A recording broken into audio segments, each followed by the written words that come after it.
आज फिर से देखने के लिए मुझे कुछ लोग आए थे। हमेशा की तरह मुझे पसंद भी कर गए थे, मगर मुझे विश्वास था कि इस बार भी मेरा रिश्ता पक्का नहीं हो पाएगा। और जैसा मैंने सोचा था, बिल्कुल वैसा ही हुआ था। मेरी दादी ने शाम को लड़के वाले को फ़ोन करके माफ़ी मांग ली थी। यह बात मुझे बहुत परेशान करती थी कि आखिर मेरी दादी मेरी शादी क्यों नहीं होने देना चाहती थी। मुझे उनके प्यार पर कोई शक नहीं था, क्योंकि मेरी माँ के मरने के बाद एक दादी ही थी जिन्होंने मुझे माँ का प्यार दिया था। वह मेरी दोस्त थी, मेरी माँ थी, वह सब कुछ थी मेरे लिए। मुझे बहुत मोहब्बत करती थी, इसलिए मैं कभी भी दादी पर शक नहीं करना चाहती थी। इस सच्चाई के बावजूद कि मेरी सहेलियों ने मुझसे कह डाला था कि तुम अपने माँ बाप के घर बैठी-बैठी बूढ़ी हो जाओगी, मगर तुम्हारी दादी तुम्हारा रिश्ता नहीं होने देगी, क्योंकि शायद उन्हें अकेलेपन से डर लगता है। इस भरी दुनिया में तुम ही उनका एक अकेला सहारा हो। अगर वह तुम्हारी शादी कर देंगी तो फिर वह इस भरी दुनिया में अकेली हो जाएंगी, इसलिए वह तुम्हारी शादी नहीं होने देना चाहती है। मैं अपने दोस्तों की बात सुनकर हंस देती थी और कहती थी कि ऐसा कुछ भी नहीं है जैसा तुम सब समझ रही हो। मेरी दादी मेरी शादी किसी ऐरे गैरे से नहीं करना चाहती हैं। वह मेरे लिए कोई बहुत ही खास लड़का ढूंढना चाहती हैं। मैं हमेशा खुद से भी यही कहा करती थी, लेकिन जब दादी ने हर रिश्ते से इनकार कर दिया तो मुझे कुछ अजीब सा महसूस हुआ था। क्या मेरी सारी सहेलियां सही कहती थी? पापा शाम को घर आए तो उन्होंने दादी से पूछा कि आज जो लोग दीक्षा को देखने आए थे वह आपको कैसे लगे। पापा की बात सुनकर दादी कहने लगी थी, अरे दफा करो उन लोगों को, जाने कहाँ से उठकर आ गए थे, बिल्कुल ही कंगाल लग रहे थे।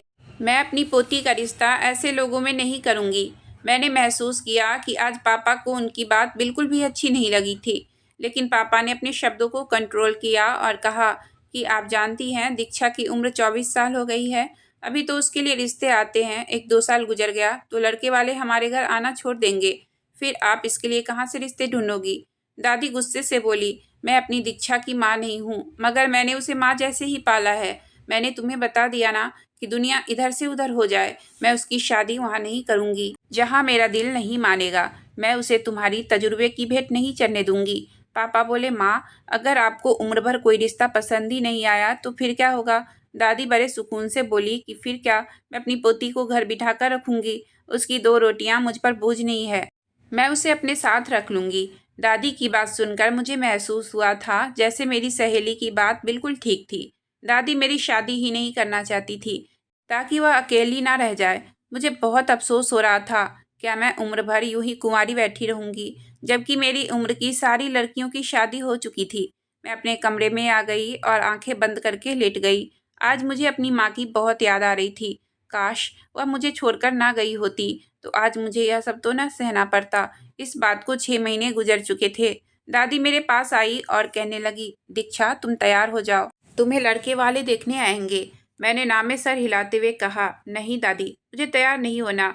आपको कौन से लड़के वाले पसंद आते ही है जो मैं बेकार में तैयार होकर बैठ जाऊं? मुझे पता है कि आपने इस बार भी मना ही कर देना है। मेरी बात सुनकर मेरी दादी मुस्कुराती हुई कहने लगी, हो सकता है यह लोग बिल्कुल वैसे ही हो जैसे मैं तुम्हारे लिए चाहती हूँ, इसलिए तैयार हो जाओ और मेरी तरफ से दिल में कोई बुरी बात मत रखो। दादी की बात सुनकर मैं चुप हो गई थी। मुझे विश्वास था कि इस बार भी दादी मना कर देगी, मगर फिर भी दादी की खुशी की खातिर मैं तैयार होकर उन लोगों के सामने चली गई थी। आज मुझे देखने के लिए 2 औरतें और 2 मर्द आए थे। दोनों औरतें मुझे देखकर बहुत खुश हुई थी। कहने लगी कि हमें तो दीक्षा बहुत ही अच्छी लगी है। एक ने तो जल्दी से अपने पर्स से सोने के झुमके निकाले और मेरे हाथ पर रख दिए। मैं उस औरत की इतनी जल्दबाजी पर बौखलाकर रह गई थी। मैंने दादी की तरफ सवालिया नज़रों से देखा। उनके चेहरे पर मुस्कुराहट थी और उन्होंने मुझे वह झुमका रख लेने का इशारा किया था। मैं वह झुमका लेकर किचन में आ गई थी। मेरे दिल की धड़कन बहुत तेज हो चुकी थी। क्या दादी ने मेरे लिए रिश्ता पसंद कर लिया था? मेरी खुशी तेज हो चुकी थी। मुझे खुशी तो हो रही थी, मगर मैं दादी पर अभी भी विश्वास नहीं कर पा रही थी। वह किसी भी पल अपना फैसला बदल सकती थी। वह लोग वापस जा चुके थे। पापा जब शाम के वक्त घर आए तो दादी ने उन्हें गले से लगा लिया और बोली, बहुत बहुत मुबारक हो बेटा, मैंने दीक्षा के लिए लड़का पसंद कर लिया है। पापा ने मेरी तरफ मुस्कुराकर देखा था, फिर कहने लगे, अच्छा माँ, यह तो बताइए कि उन लोगों में ऐसी क्या बात थी जो आपको वह बात भा गई? दादी कहने लगी, वह लोग हमारे शहर के बहुत बड़े अमीर हैं। पापा के चेहरे की रंगत बदल गई थी। उनकी आंखों में मैंने बेचैनी देखी थी। वह कहने लगे, माँ, मगर दादी ने पापा के मुंह पर हाथ रख दिया और कहने लगी, मुझे मालूम है कि मुझे क्या करना है। मुझे 100% विश्वास था कि एक दिन मेरी बच्ची के लिए बहुत ही अच्छा रिश्ता आएगा, और देख लो मेरी बात सही साबित हुई। पापा ने नामे सर हिला दिया और बोले, नहीं माँ, मैं हरगिज अपनी बेटी की शादी वहाँ पर नहीं करूँगा। हमारा कोई जोर नहीं बनता उन लोगों के साथ, और ऐसे रिश्ते में हमेशा औरत को ही सब कुछ सहना पड़ता है। मैंने अपनी बेटी को इतने नाजों से इसलिए नहीं पाला है कि वह लोगों की बात सुनती रहे। दादी कहने लगी, बस बस बेटा, अब तुम चुप रहो। मैंने दीक्षा का रिश्ता तय कर दिया है। बस मैंने उसे माँ बनकर पाला है, तो मेरा इतना तो हक बनता है ना। पापा चुप कर गए थे, मगर उनके चेहरे से मैंने महसूस किया था कि वह खुश नहीं थे। मैं भी यह सोचकर हैरान हो रही थी कि क्या दादी ने मेरा रिश्ता सिर्फ इसलिए तय कर दिया कि वह लोग अमीर थे। मेरी दादी तो बहुत ही संतोषजनक थी, हमेशा गरीबी में जिंदगी बसर की, मगर मुंह पर कभी शिकवा नहीं आया। सारी जिंदगी भगवान का धन्यवाद किया था। लेकिन मेरे लिए जितने भी मिडिल क्लास के रिश्ते आए, दादी ने सबको ठुकरा दिया था। आज मेरे लिए बड़े ऊंचे घराने से रिश्ता आया था, तो उन्होंने फौरन ही हाँ कह दी थी। रात के समय पापा मेरे कमरे में आए थे और मुझसे कहने लगे, दीक्षा, तुम्हारी दादी ने जो तुम्हारे लिए रिश्ता पसंद किया है, उसके बारे में तुम्हारी क्या राय है। मैं बोली, पापा, मुझे कुछ भी मालूम नहीं है कि वह लोग कैसे हैं, लड़का कैसा है, क्या करता है। बस दादी ने हाँ कह दिया है। मुझे शादी आप दोनों की मर्जी से ही तो करनी है। आप जहाँ कहेंगे मैं सर झुका दूंगी। पापा मुस्कुराने लगे थे। वह कहने लगे, मैं इस रिश्ते पर नाराज नहीं हूँ। मैं एक गरीब इंसान हूँ। तुम्हारा रिश्ता बहुत ही ऊंचे घराने से आया है। मैं तो सारी उम्र भी मेहनत करता रहूँगा तो भी उन लोगों की बराबरी नहीं कर सकता, और ना ही उनकी हैसियत के अनुसार दहेज दे सकता हूँ। उन लोगों का पूरे शहर में एक नाम है, एक रुतबा है। मुझे इस बात का डर है कि तुम्हें उम्र भर उन लोगों के ताने ना सुनना पड़े, इसलिए मैं चाहता हूँ कि तुम्हारा रिश्ता हम जैसे ही लोगों में हो। मैं कंधे उचका दी और बोली, पापा, यह बातें तो आप दादी के साथ डिस्कस करें। मैंने पहले ही कह दिया है कि आप दोनों मुझे जहाँ कहेंगे मैं वहाँ शादी कर लूँगी। पापा मेरे सर पर हाथ फेरकर कमरे से बाहर चले गए थे। मुझे नहीं मालूम था कि दादी और पापा में क्या बात हुई थी और क्या नहीं, लेकिन पापा इस रिश्ते के लिए मान गए थे। लड़के वाले दहेज के नाम पर एक फूटी कौड़ी भी नहीं लेंगे, और शादी भी बहुत ही सादगी से करना चाहते थे। पापा को इन बातों ने भी बहुत परेशान कर रखा था, मगर उन्होंने दादी की जिद के आगे हार मान ली थी। मेरी बारात आ गई थी। विदाई के समय दादी मेरे पास आकर मेरे कान में बोली, तुम बहुत बड़ी हवेली की बहू बनकर जा रही हो, थोड़ा होशियार रहना। तुम्हें जो पैसे और जेवर मिलेंगे उन्हें संभाल कर रखती जाना, और फिर जब तुम हमसे मिलने आया करोगी तो सारे पैसे और जेवर वगैरह ले आया करना और मुझे दे दिया करना। मैंने हैरत से दादी की तरफ देखा था। क्या दादी इतनी ज़्यादा लालची बन गई थी? वह मुझसे पैसों की मांग कर रही थी। क्या पता उन्होंने मेरी शादी भी अमीर लोगों में अपने लालच की खातिर ही करवाई हो। मैं हवेली में रुखसत होकर आ गई थी। मुझे इस बात की भी फिक्र थी कि ना जाने मेरा पति कैसा होगा। इंतजार की घड़ियां खत्म हो गई थी। कमरे के दरवाजे पर हल्की सी दस्तक हुई थी और फिर एक लड़का अंदर दाखिल हो गया था। वह बेड पर मेरे पास आकर बैठ गया था और मुस्कुराकर कहने लगा, कैसी हो दीक्षा? शादी तुम्हें बहुत मुबारक हो। मैंने नज़र उठाकर अपने पति की तरफ देखा था और पहली नज़र में वह मुझे बहुत पसंद आया था। वह बहुत ही हैंडसम और स्मार्ट था। मेरा पति मयंक बहुत ही धीरे धीरे बातें कर रहा था। उसके बात करने के अंदाज में चाशनी घुली हुई थी। मन कर रहा था कि वह बोलते रहे और मैं सुनती रहूं। मैंने भगवान को धन्यवाद किया, क्योंकि वह और अमीरों जैसा नहीं था, जिनकी नाक पर हमेशा गुस्सा और जिनके नेचर में हमेशा घमंड भरा रहता है। मैंने तो सुन रखा था कि अमीर लोग बहुत ही सख्त मिजाज होते हैं। मयंक कहने लगा, दीक्षा, हमारी हवेली में तुम्हें तरह तरह के चैलेंज का सामना करना होगा, मगर मैं तुमसे वादा करता हूँ कि मैं हमेशा तुम्हारा साथ दूंगा। मुझे इस बात की खुशी थी कि मेरा जीवन साथी एक अच्छा इंसान था। अगली सुबह मैं बन ठन कर कमरे से बाहर आई थी। घर लोगों से भरा पड़ा था। मुझे जो भी देखता सोना चांदी हाथों में थमा देता। मैंने मयंक से इस बारे में पूछा तो कहने लगा, यह हमारा रिवाज है। नई नवेली दुल्हन को हर कोई मुँह दिखाई का तोहफा देता है। मैं सारे जेवरात अपने पास में रखती जा रही थी। तब मुझे दादी की बात याद आती थी। वह गहने मुझे उनको देने थे। मुझे बहुत अजीब महसूस हो रहा था कि मैं यह सारी चीज़ें उन्हें कैसे दे सकती हूँ। अगर मयंक या उसके घर वाले ने जेवरात के बारे में पूछा तो मैं उन्हें क्या जवाब दूंगी। मैं सोच में खोई हुई थी जब एक अधेड़ उम्र की नौकरानी मेरे तरफ बढ़ी थी। उसने मेरे सर पर हाथ रखा और बोला, मेम साहब मैं आपको क्या तोहफा दूं? मैं मुस्कुराकर बोली, आप मुझे अच्छी किस्मत होने का आशीर्वाद दो। उसने मेरे सर पर हाथ रखकर मुझे आशीर्वाद दिया। तभी घर की और नौकरानी भी आ गई थी। सब की सब एक लाइन में खड़ी हो गई थी। एक एक आगे बढ़ती और मुझे अपनी हैसियत के अनुसार कुछ न कुछ दे देती। मैंने अपनी सास की तरफ देखा था। मुझे घर की नौकरानी से कुछ लेना चाहिए था या नहीं। मेरी सास ने मुझे भेंट लेने का इशारा कर दिया। जब वह चली गई तो मेरी सास मेरे पास आई और बोली, भेंट हमेशा स्वीकार कर लेना चाहिए। ये नहीं देखना चाहिए कि भेंट में क्या है और कौन दे रहा है। तुमने यह भेंट लेकर बहुत अच्छा किया। इस तरह उनका दिल भी बड़ा हो गया होगा कि घर की मालकिन ने हमारी भेंट स्वीकार कर ली है। सास की बात सुनकर मैं मुस्कुरा दी थी। मेरी सास बाहर निकल गई तो सबसे पहले आने वाली नौकरानी मेरे पास आकर बोली, मेम साहब मेरा नाम इमरती है। मैं आज तो आपको कुछ भी नहीं दे पाई, लेकिन आप मेरा नाम याद कर लें। मैं आपको एक बहुत ही खास तोहफा दूंगी।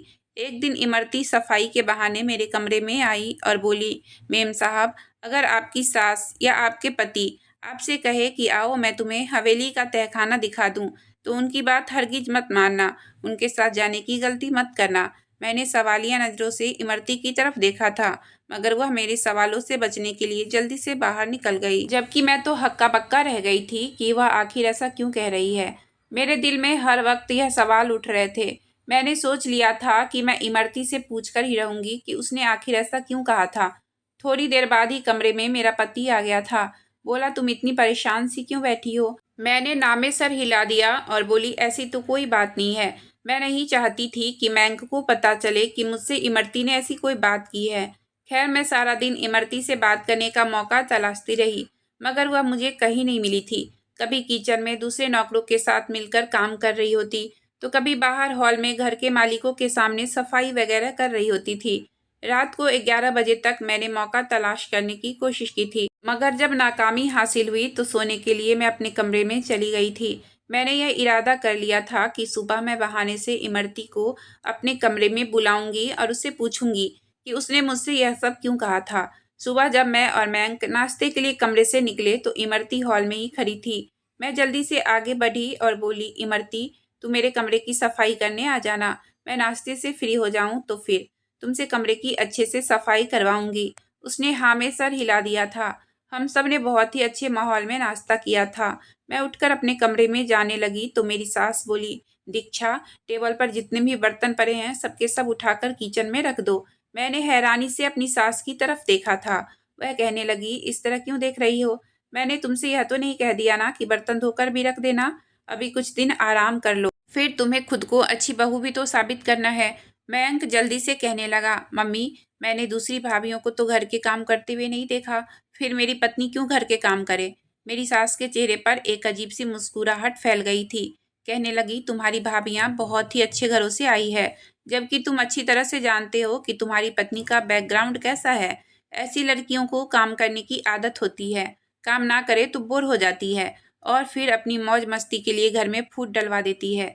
मुझे अपनी सास की बात पर हैरानी हो रही थी। मुझे उनसे ऐसी बातों की कोई उम्मीद नहीं थी। उन्होंने सब घरवालों के सामने मुझे बेइज्जत कर दिया था। मैंने मुश्किल से अपने आंसू रोके थे और टेबल से बर्तन उठाकर किचन में रखने चली गई थी। मैं इस काम से फ्री हुई तो अपने कमरे में जाकर बैठ गई थी। थोड़ी देर बाद ही वहां पर इमरती भी आ गई थी। उसके हाथ में एक लिफाफा था। उसने वह लिफाफा मुझे थमा दिया और बोली, बेटी मैंने आपसे कहा था ना कि आपके मुंह दिखाई का तोहफा जरूर दूंगी। यह रहा मेरी तरफ से एक छोटा सा तोहफा। अभी मैं उस लिफाफे को देख ही रही थी कि मेरे कमरे का दरवाज़ा खुला। मेरी सास बहुत ही अजीब से अंदाज में मेरे कमरे में दाखिल हुई थी। जब मेरी सास ने मेरे हाथ में इमरती का दिया हुआ लिफाफा देखा तो वह डर के मारे चीख पड़ी और वह लिफाफा लेकर बोली, यह पैसे मैं गरीबों में दे दूंगी। फिर इमरती की तरफ देखकर बोली, इस लिफाफे में पैसे ही है ना? इमरती बहुत ज़्यादा डर गई थी। मेरी सास ने मुझे कमरे से बाहर निकाल दिया और अगले दिन से वह नौकरानी गायब हो गई। दूसरे दिन मेरी सास मेरे पास आई और कहने लगी कि इमरती कुछ दिन की छुट्टी पर अपने गांव गई हुई है, इसलिए तब तक उसकी सारी ड्यूटी मेरी बहू संभालेगी। मैं हैरत भरी नज़रों से अपनी सास की तरफ देख रही थी और दिल में सोचा कि इमरती को क्या अभी जाना था अपने गांव? मुझ पर घर के इतने सारे काम आ गए थे। मैं अब बहुत ज़्यादा उदास रहने लगी थी। घर की दूसरी बहुएं तो उठकर पानी तक नहीं पीती थी, जबकि मुझे नौकरों के साथ किचन में काम करना पड़ता था। हवेली में बहुत सारे लोग थे तो काम भी बहुत होता था और इतना काम करने की मुझे आदत भी नहीं थी। दादी ने मुझे राजकुमारी बनाकर रखा हुआ था। अब मुझे दादी से भी बहुत शिकायत थी। उन्होंने मेरे साथ अच्छा नहीं किया था। कुछ देर में मैंक कमरे में आ गया था। वो मेरा उदास चेहरा देखकर खुद भी उदास हो गया था और कहने लगा, मैं जानता हूँ कि तुम पर बहुत ज़्यादा काम का बोझ आ गया है और तुम खुश नहीं हो। मैंने मम्मी से बात की है, उन्होंने कहा है कि मैं अपनी बहू को इस घर की रानी बनाकर रखूंगी। बस मुझे कुछ दिन उसकी आजमाइश करने दो। दीक्षा, वह तुम्हारे साथ इस तरह का सुलूक ज़्यादा दिन तक नहीं करेंगी। वह ऐसा जानबूझकर कर रही हैं ताकि देख सके कि तुम कितनी हिम्मत वाली हो। मैं मैंक की इन बातों पर यकीन तो नहीं कर पाई थी, मगर फिर भी उसकी तसल्ली के लिए मुस्कुरा दी थी। यूं ही घर के कामों में लगे लगे 1 महीने गुजर चुके थे। एक दिन मैंक ने मेरा हाथ पकड़कर मुझे शीशे के सामने खड़ा कर दिया था और बोला, देखो, क्या तुम इस लड़की को पहचानती हो? यह तो वह नहीं जिससे मैंने शादी की थी। ये बिखरे हुए बाल, आंखों के आसपास काले घेरे, ये तुमने अपना क्या हुलिया बना लिया है? मैंने कहा, मयंक, मुझ पर मेरी हिम्मत से ज़्यादा बोझ डाल दिया गया है। तो मैं क्या करूं? मयंक बोला, आज तुम घर के किसी काम को हाथ नहीं लगाओगी। आज तुम्हारा सारा समय सिर्फ मेरा होगा। मैं तुम्हें अपने साथ बाहर लेकर जाऊंगा, घुमाऊंगा, फिराऊंगा। मैंने कहा, क्या तुम्हें इस चीज़ की अनुमति मिल जाएगी? मुझे विश्वास नहीं था कि ऐसा हो सकता है, लेकिन मैं हैरान रह गई। मयंक सच में मुझे अपने साथ ले गया था। उसने मुझे एक बहुत ही अच्छे रेस्टोरेंट में खाना खिलाया था। फिर मुझे शॉपिंग के लिए भी ले गया था। मैं कपड़े खरीदने के लिए एक मॉल में गई तो मयंक बोला कि तुम इधर ही बैठो, मैं तुम्हारे लिए आइसक्रीम लेकर आता हूँ। मैंने हाँ में सर हिला दिया। मैं कपड़े देख ही रही थी कि तभी किसी ने मेरा हाथ पकड़कर मुझे बुलाया था। मैं तो हक्का बक्का रह गई थी क्योंकि सामने मेरी नौकरानी इमरती खड़ी थी। वह मुझसे बोली, किसी भी तरह वह लिफाफा खोलकर देख लेना तो तुम्हारी जान बच जाएगी। इतना कहकर वहां से वह गायब हो गई थी। मैं हक्का बक्का सी बैठी रह गई थी। इमरती तो इसी शहर में थी। फिर मेरी सास ने झूठ क्यों बोला था कि वह अपने गांव गई है? फिर इमरती बार बार मुझे यह क्यों बताती थी कि मेरी जान को खतरा है? जरूर हालात बहुत ज़्यादा खतरनाक होने वाले थे। मैंने सोच लिया था कि अब मैं वह लिफाफा हर हाल में ढूंढ कर रहूंगी और उसे देखकर ही रहूंगी। जैसे ही मयंक आइसक्रीम लेकर आया, मैंने उसे घर चलने को कहा। वह हैरान हुआ और बोला, पहले कपड़े खरीद लो, फिर चले जाएंगे। लेकिन मैंने ना में सर हिला दिया और बोली, मुझे अभी घर जाना है, मेरे सर में बहुत तेज दर्द है। मयंक कुछ परेशान तो हुआ था, मगर उसने मेरी बात मान ली थी। मैं वापस घर आई। सफाई करने के बहाने मैंने पूरा घर छान मारा था। मेरे शरीर का जोर जोर दुख गया था। थकान से मैं थककर चूर हो चुकी थी, मगर हिम्मत नहीं हारी थी। और फिर आखिरकार बहुत कोशिशों के बाद मुझे मेरी सास के बेड के गद्दे के नीचे से लिफाफा मिल गया था।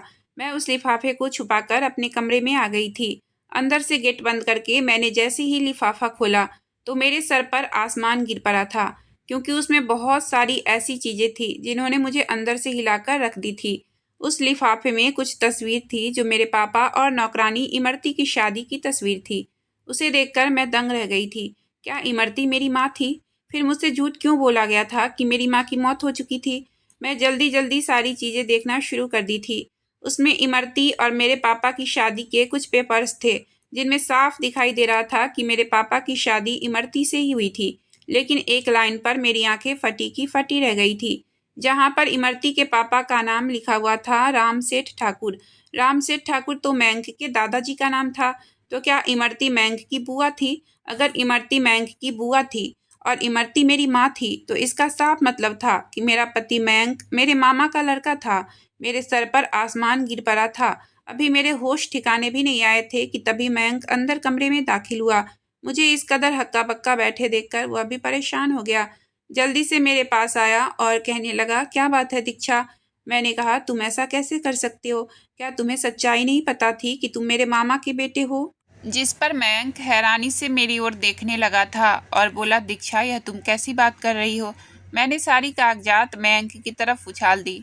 सारे पेपर्स देखने के बाद मयंक की आंखें फटी की फटी रह गई थी।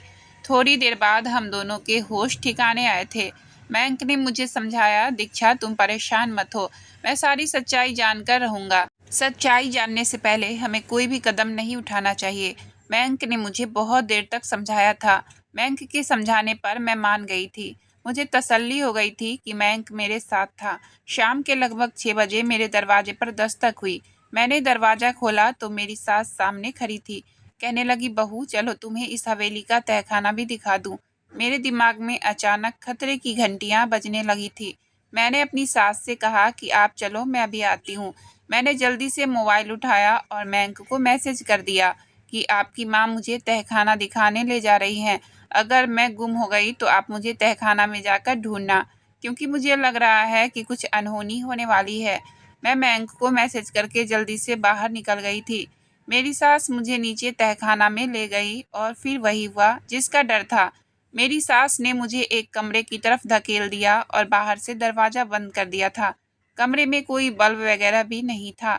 मैं डर के मारे थर-थर काँप रही थी। यूं ही समय गुजरता जा रहा था, यहाँ तक कि धीरे-धीरे अंधेरा और भी गहराता जा रहा था। बहुत देर बाद किसी ने दरवाजे को खोल दिया। मैंने देखा तो सामने मैंक खड़ा था। मेरी जान में जान आई। उसने मेरा हाथ पकड़ा और मुझे अपने साथ हवेली में ले गया। हॉल में सब लोग जमा थे। मैंक बोला, माँ मेरी पत्नी नीचे तहखाना में बंद थी। उसको वहाँ किसने बंद किया था? आप तो कह रही थी कि दीक्षा घर से भाग गई है अपने आशिक के साथ। आपने इतना बड़ा झूठ क्यों बोला था मुझसे? मैंक की बात सुनकर मेरी सास बहुत ज़्यादा घबरा गई थी। वह बोली, यह भागने ही वाली थी। मुझे इसके प्लान के बारे में पहले ही पता चल गया था, तो मैंने बदनामी के डर से इसे तहखाने में बंद कर दिया था। अपनी माँ की बात सुनकर मैंक गुस्से से बोला, ये सब झूठ है। तभी मेरे ससुर आगे बढ़े और बोलने लगे, ऐसा करने के लिए मैंने तुम्हारी माँ से कहा था कि जाकर दीक्षा को तहखाने में बंद कर दो। आज मैं तुमको इसकी वजह भी बता ही देता हूँ कि हम दीक्षा की जान क्यों लेना चाहते हैं। यह लड़की दीक्षा इमरती की बेटी है, लेकिन इमरती हमारी सगी बहन नहीं थी। मेरे पापा के दोस्त की बेटी थी। इमरती के माँ बाप एक एक्सीडेंट में मारे गए थे, तो पापा इमरती को अपने साथ ले आए थे। हम 4 भाई थे, हमारी कोई बहन नहीं थी। इमरती को पाकर हम भी खुश हो गए थे, लेकिन उस समय हमें इमरती से नफरत हो गई जब पापा ने जायदाद का एक बड़ा हिस्सा इमरती के नाम कर दिया। हम चारों भाई नहीं चाहते थे कि हमारी जायदाद घर से बाहर जाए। फिर धीरे धीरे हम चारों भाई इमरती से नफरत करने लगे। फिर इमरती ने सोने पर सुहागा किया कि उसने घर के नौकर से भागकर शादी कर ली। इसके बाद ही पापा ने इमरती के नाम की दौलत वापस हमारे नाम पर नहीं की। कहने लगे कि इमरती की जिंदगी है, वह जिसके साथ चाहे रहे शादी कर सकती है। हम चारों भाई खून का घूंट पीकर रह गए थे। पापा के मरने के बाद हमने इमरती की तलाश जारी की। कुछ समय बाद हमें इमरती मिल गई। इमरती के पति के गैर मौजूदगी में हम उसके घर पहुंचे थे और फिर इमरती के पति को बताए बगैर ही हम इमरती को जबरदस्ती अपने घर ले आए और उसे अपनी हवेली में नौकरानी बना दिया। बाद में पता चला कि इमरती की एक बेटी भी है और इमरती ने सारी जायदाद अपनी बेटी के नाम पर कर दी है। उसने अपनी वसीयत में पहले ही लिखा था कि जब तक मेरी बेटी 26 साल की नहीं हो जाती, तब तक वह जायदाद किसी के नाम पर नहीं आ सकती है। जब इमरती की बेटी 26 साल की हो जाती है तो वह खुद अपनी मर्जी से जायदाद किसी के नाम पर कर देगी, या फिर जब वह 26 साल की हो जाती है और उसकी अचानक मौत हो जाती है, तो उस कंडीशन में जायदाद इमरती के नाम पर आ जाएगी और फिर हम इमरती से ज़बरदस्ती जायदाद अपने नाम पर करवा लेंगे। हमने इमरती की बेटी का पता लगाया और इसलिए तुम्हारी शादी इमरती की बेटी के साथ कर दी। आज दीक्षा 26 साल की हो चुकी है और तुम्हारी माँ ने तुम्हारे चाचा चाची के साथ मिलकर ही प्लान बनाया था कि आज दीक्षा को तहखाने में बंद कर दे। वह घुट घुट कर मर जाएगी और फिर सारी जायदाद इमरती के नाम पर आ जाने के बाद हमारे नाम हो जाएगी। लेकिन हमें डर था कि कहीं इमरती अपनी बेटी को सारी सच्चाई बता न दे, इसलिए इमरती को इस हवेली से निकालकर दूसरी हवेली में भिजवा दिया और आज दीक्षा को तहखाने में डलवा दिया था। अपने ससुर के मुंह से यह बातें सुनकर मैं अंदर से कांप गई थी, जबकि मैंक गुस्से से बोला, शर्म आती है मुझे आप लोगों को अपना माँ बाप कहते हुए। आप लोग जायदाद के लालच में इस कदर अंधे हो गए हैं कि आपने तो रिश्ते को दांव पर ही लगा दिया। भले ही इमरती आपकी सगी बहन नहीं थी, बल्कि दादाजी ने उसे सगी बेटी बनकर पाला था। कम से कम उस रिश्ते का ही लिहाज कर लेते। आज से मैं आप लोगों से अपने सारे रिश्ते नाते खत्म करता हूँ। ये कहते हुए मैंक ने मेरा हाथ पकड़ा और दूसरी हवेली जाकर मेरी माँ को साथ लिया और फिर हम सब अपने घर आ गए थे। मम्मी पापा एक दूसरे को देखकर फूट फूट कर रो रहे थे। तब दादी बोली, समझ में आया कि मैं तुम्हारी बेटी के हर रिश्ते से इनकार क्यों करती थी, क्योंकि मुझे अपनी बहू को बचाना था और यह काम मेरी दीक्षा ही कर सकती थी। क्योंकि मुझे पता था कि इमरती ने सारी जायदाद दीक्षा के नाम पर कर दी है और एक दिन इमरती के भाई इमरती को ढूंढते हुए जरूर आएंगे। वह इमरती को तो लेकर चले गए थे और इमरती को उन्होंने कैद कर लिया था। मुझे विश्वास था कि जब उन लोगों को पता चलेगा कि सारी जायदाद दीक्षा के नाम पर है, तो वह कुछ न कुछ ऐसा ज़रूर करेंगे कि वह जायदाद उनके नाम पर चली जाए। और मैं उनके उठाए जाने वाले कदम का इंतज़ार कर रही थी। इसलिए मैं दीक्षा की शादी नहीं करवाना चाहती थी और फिर वह खुद ही दीक्षा का रिश्ता लेकर आ गए।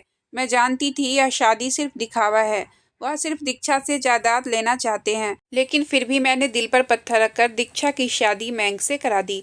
भगवान ने जो किया अच्छा ही किया था। मयंक ने अपने माँ बाप से रिश्ता खत्म कर लिया है और हम सब एक साथ खुशी से रहते हैं।